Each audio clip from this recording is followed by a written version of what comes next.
Members of the High Table, my colleagues. Mr. Chairman, I would like to seize this opportunity to congratulate you and my colleagues for accepting to deliberate on the recommendations of the 19 committees. Have you mentioned the name? Mr. Chairman, my name is Dr. Abdullahi Umar Ganduje. Thank you. Presidential nominee from Kano State. Mr. Chairman, I have 4 interventions to make. Intervention number 1. My first intervention is on the report of the Anti-Corruption Reforms Committee. The committee made a serious omission on the issue of granting bail to perpetrators of corruption. Penal laws in Nigeria, like Penal Code, Criminal Code, EFCC, and the ICPC Acts, allow offenses of corruption and financial crime to be bailable. This situation does not help the fight against corruption, Mr. Chairman. If a suspect standing trial for the offense of corruption is sure of his or her freedom or liberty when arraigned before a court of law, the fear of committing corruption is diminished. Moreover, an accused person standing trial for corrupt offense with his liberty and freedom can adopt every available means to frustrate prosecution of the case. In this respect, Mr. Chairman, I recommend that the offense of corruption and financial crime should be made non-bailable in our courts.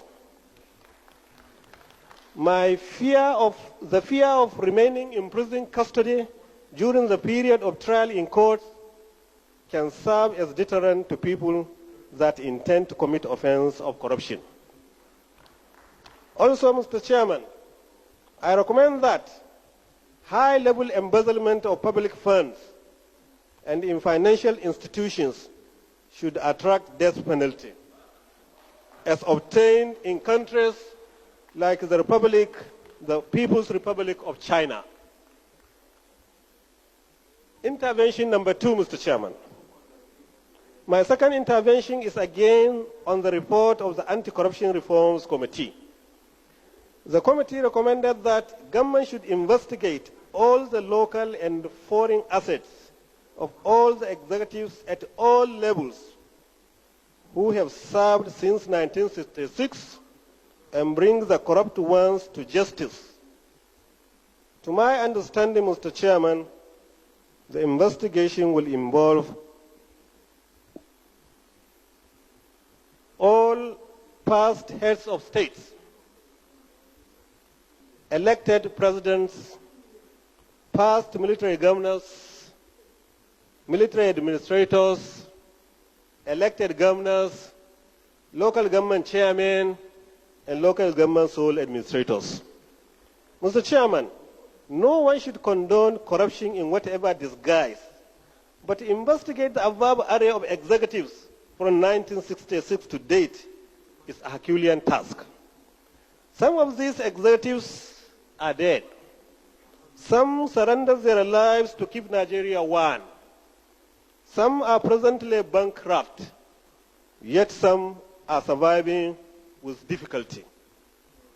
For example, Mr. Chairman, if say you will investigate Chief Solomon, who ruled Plateau State during the Second Republic, Alhaji Abubakar Rimi, who ruled Kano,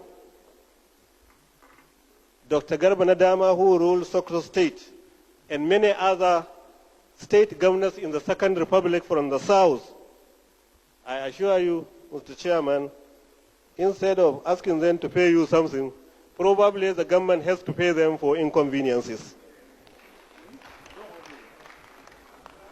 Even those who seem to be rich, their riches are affected by multiplier effects that will have legal implications. In my opinion, such investigations may be cumbersome. Authentic records may not be available, and the whole exercise may be bogged down by witch hunting, seemingly creating more problems then it could solve. In this respect, Mr. Chairman, I object to the investigation of the past executives with effect from 1966 as recommended by the Committee on Anti-Corruption Reforms. There are sufficient laws to deal with those having foreign accounts. Intervention number 3. Mr. Chairman, another intervention is on the report of the Committee on Human Rights and Social Security. The report of this committee recommended to the conference for government for the Federation to implement the report of the Human Rights Violation Investigation Commission, popularly known as APUTA panel. I respectively object to the demand that the conference should recommend to the government to implement the APUTA panel. Mr. Chairman, the APUTA panel was purely an administrative panel established by government in order to address individual and national grievances of the past and to offer reconciliation where possible. At this juncture, we must admit that the Commission has succeeded to some extent in reconciling aggrieved individuals and the communities. However, the panel, not being a judicial commission of inquiry, its recommendations have no binding effect. Furthermore, there was a court pronouncement against the legality of the APUTA panel. It is also important to note that the report of the panel was submitted to the government of the Federation about 4 years ago, and the government has not found it imperative to implement the recommendations of the panel. In this respect, Mr. Chairman, and in my opinion, it is totally unacceptable to allow this important conference to be dragged into unnecessary controversy on the report of the Human Rights Violation Investigation Commission.